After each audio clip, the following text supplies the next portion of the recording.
In Solo Leveling, Jinwoo is a mix of anger, desperation, and guilt. Not knowing where Jinho is eating at him, he's kicking himself for not assigning anyone to watch over Jinho, and his mind races as he tries to figure out who could have taken him. It's not like he has any enemies in the US. Then Ding Ding Jinwoo remembered Jinchul a long time ago, having told him about Dong Suix having a brother who is an active hunter in America. With this, the only conclusion, Jinwoo is now sure it's his doing. Knowing how deranged Dong Suix was, Jinwoo is certain his brother is even worse, especially since he's an S-rank hunter. He realizes time is running out. If something happens to Jinho, Jinwoo knows he'll never forgive himself. Meanwhile, at the Scavenger Guild, Thomas Andre waits anxiously. He hopes his guild can find Dong Su before Jinwoo does. All the while, he's regretting how much freedom he's allowed his hunters. Desperate for a lead, he contacts Laura, but she has nothing. But she tells him she has put the whole Hunters Bureau at work. In a remote, abandoned factory, Dong Deranged Su is torturing Jinho alongside two other men. One of them hesitates, fearing Jinho might die, but Dong Su, consumed with revenge, refuses to stop and tells him he won't stop until he hears from Jinho that Jinwoo had killed his brother. Dong Su leans in close, punching Jinho's chest to wake him up, pointing at the healer and threatening to continue this until he gets what he wants. But Jinho, with a smile, tells Dong Su to shove it. Suddenly, they hear a noise. A massive orc appears at the entrance. Dong Su prepares to attack, but then, after our boy had told the asshole state to face to fuck off, after which Dong Su made him a punching bag. But the tables turned fast with Sung Savior Wu's entry, who was more than ready to teach the bully a lesson he'll never forget. The torture was over, and soon enough, this arrogant fool would be groveling at Jinwoo's feet. Meanwhile, Mama Jinwoo's playing the classic worried mom role back in Korea, worrying if Jinwoo is in some kind of trouble, typical mom stuff, even if your kid is the strongest guy in the world. Luckily, her anxiety calmed down when she saw him pop up on the TV. Baru, lurking in the shadows and protecting the family, suddenly felt a strange, uneasy sensation. His instincts screamed danger, and he immediately knew what it meant. Someone's about to have a really bad day back in America. Thomas Andre is doing his best to prevent Dong Su from getting killed, but deep down, he knows the guy is already toast. As he senses the chaos starting, he leaps from the car, hoping he'll make it in time. He orders the rest to follow, but even they realize it's probably too late. Back at the factory, Jinwoo wasted no time. He teleported right to where Jinho was, and without a second thought, punched Dong Su, sending him a million miles away. He probably broke every rib in his body, but who's counting? The rest of Dong Su's crew stood there, dumbfounded, as they realized they were in the presence of the most terrifying hunter in the world. It's not like running would have helped seeing Jinwoo. They might just be shitting their pants. After sending Dong Su flying, Jinwoo immediately turned his attention to Jinho, giving him a healing potion. But with Jinho's health below 10%, the potion wasn't doing much. Looking more menacing than the Terminator on steroids, Jinwoo asked the two lackeys if any of them are healers. They were petrified, but since they didn't understand Korean, they just stood there, clueless about what Jinwoo was saying. It stinks to be them in this situation. Dong Su, crawling back from the hole Jinwoo had just punched him through, translated for them, saying Jinwoo wanted them to heal him. Of course, Jinwoo's terrifying aura only intensified as he corrected him, heal Jinho. But the stupid healer said, "You should ask my boss first, stupid idiot." The right response was, "Take my soul, master," because that's what he did. He grabbed the healer's face and smashed it into the ground. "Fine, your shadow will do the healing now, moron." Jinwoo then turned to the other hunter, asking if he was the healer, before introducing the guy's face to his new best friend. Then, as if the situation wasn't bad enough, Dong Su, with his last brain cell, asks Jinwoo if he was the one who killed his brother. Jinwoo, cold as ice. "Why don't you ask him yourself in hell?" Dong Su, probably regretting every life choice at this point, tries to land a punch. Jinwoo dodges like it's nothing and delivers a gut punch that sends Dong Su flying so far he might as well have bought a one-way ticket. When he lands, his face somehow manages to get even uglier. Seriously, this guy was giving Lloyd a run for his money. Jinwoo's looming over him like the Grim Reaper's angry cousin, and Dong Su's about to learn that karma's a bitch with a grudge. But Jinwoo wasn't going to end it quickly. Dong Su had to pay for what he'd done. Jinwoo, playing whack-a-mole with Dong Su's face, is interrupted by Thomas Andre's fashionably late arrival. He asked if Dong Su was still alive, to which Jinwoo coldly replied, "For now." Thomas then tried to negotiate, offering to let everything slide if Jinwoo spared him. But Jinwoo wasn't having it. He wasn't about to let this slide just because Thomas asked nicely. Dong Su, knowing Thomas would never abandon a comrade, clung to the hope that his salvation had arrived. Not wanting unnecessary bloodshed, he attempts to pull rank on Jinwoo. Now Thomas might look like he was born with a silver spoon, but he's actually a self-made badass. Born to immigrant parents, he was surrounded by more enemies than friends. He crawled his way up from the bottom, using his overwhelming strength strength and determination, he made a name for himself, becoming a king in the world of hunters. When monsters and mana appeared, he used the opportunity to dominate, ruling with an iron will. He thought that same strength could bend Jinwoo to his will, but this time, he might have underestimated just who he was up against. The Bureau, along with a truckload of hunters from the Scavenger Guild, finally arrived at the scene. As they watched Thomas Andre come flying toward them, they could hardly process what had just happened. Meanwhile, Jinwoo, ever focused, summoned Igris and Kaizel, ordering them to take Jinho to the nearest hospital and ensure he got treatment. While Jinwoo sent his friend to safety, the entire Scavenger Guild was ready to throw down. But Jinwoo wasn't going to face them alone. With a flick of his wrist, he summoned his shadow army, prepared to take them head-to-head. Thomas Andre was thrilled. Finally, a real fight. This wasn't about protecting Dongsu anymore. This was about pride, about proving himself. Feeling generous, Thomas gave Jinwoo another chance to back down. Jinwoo's response? A solid middle finger, and both sides prepared for the showdown. With both sides ready for war, Jinwoo gives the command, advance. Shadows and hunters clash in an all-out brawl. Thomas bulldozes through the small fries like they're nothing, and even Tusk, standing like a brick wall between him and Jinwoo, doesn't stand a chance. Thomas, with his overwhelming strength, crushes him and heads straight for Jinwoo, eager for... Things have taken a dark turn. Thomas entered his reinforced state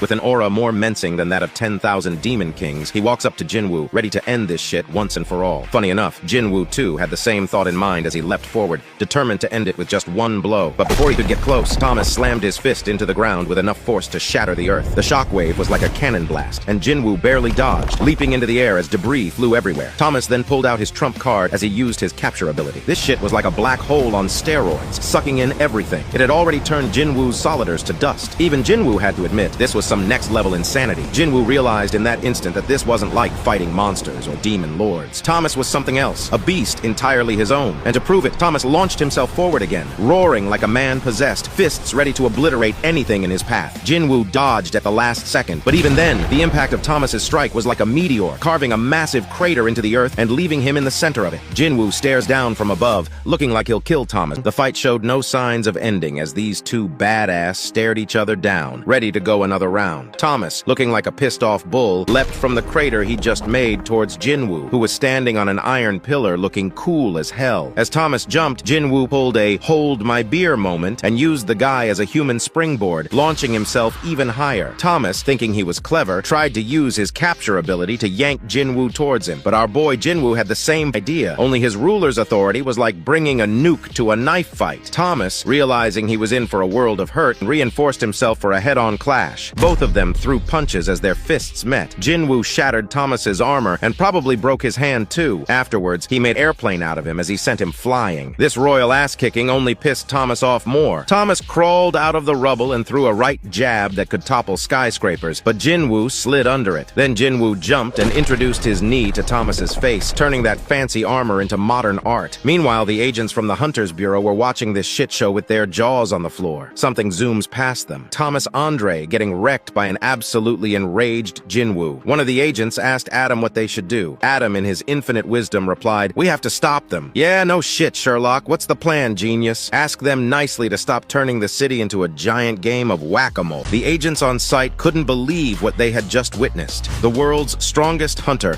Thomas Andre, getting his ass handed to him on a silver platter. Punch after punch landed square on his face. How the hell is a mage-type hunter this fast and powerful? "I'm going to lose," Thomas thought to himself. For the first time in his life, the concept of defeat was knocking on his door. Clinging to the last of his pride, Thomas mustered whatever strength he had left and tried to counterattack. But it only made Jinwoo angrier. The punches came harder and faster, smashing what little was left of Thomas's armor. Suddenly finding himself on the receiving end of the same oppressive force he dished out to others, Thomas had a moment of existential crisis. In pure denial, he screamed, "Do you think this is enough to defeat me? I'm Thomas Andre." Jinwoo, clearly giving zero thoughts about Thomas's identity crisis, delivered a reality check with his fists, growling, "Didn't I tell you I don't care who you are?" Jinwoo continued his one-sided beatdown, each hit redesigning Thomas's face like a deranged plastic surgeon. The pummeling continued until Thomas, his pride as shattered as his face, finally croaked out a pathetic "stop" and admitted defeat. The onlookers, their minds collectively blown, couldn't believe the great Thomas Andre had just been reduced to a human-shaped punching bag. As one shell-shocked agent wondered how many could pull off such a feat, the answer was pretty fucking clear.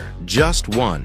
and his name was Sung Jin-woo. Sandre just had his ass handed to him on a silver platter, and everyone on site couldn't help but wonder who the hell this monster was that put the great Thomas in such a state. The fear of what would happen if this news leaked spread like wildfire. The world would definitely erupt, but that wasn't the pressing issue right now. First things first, save this dying tiger. Thomas was so beat up, every bone in his body was playing musical chairs. One healer? Please. They needed a whole damn hospital. The healer muttered that Thomas survived because he was a national-level hunter. Otherwise, he'd be dead 10 times over if he were an S-class hunter. The agents, playing a twisted game of find the silver lining, were relieved to see no casualties. Small victories, right? But their relief was shorter than Jin-woo's patience when they realized two things. Dong-soo wasn't breathing, and Jin-woo had pulled a Houdini. Meanwhile, Jin-woo swapped places with Baru, sending his shadow to play doctor for Jin-ho in the US while he chilled in Korea. Sitting on a building like some edgy anime protagonist, Jin-woo thought, damn, it's been a while since I was home. Just then, a voice interrupted his thoughts, begging for a name. Jin-woo goes, how about Greed, since you died being greedy? And that was the most effort he has ever put into naming a shadow. The next day, at the International Guild meeting, Jin-woo was the center of attention. Reporters were sniffing around like bloodhounds, but Jin-woo couldn't care less. With Dong-soo out of the picture, he could focus on why he came to America in the first place. Follow for more.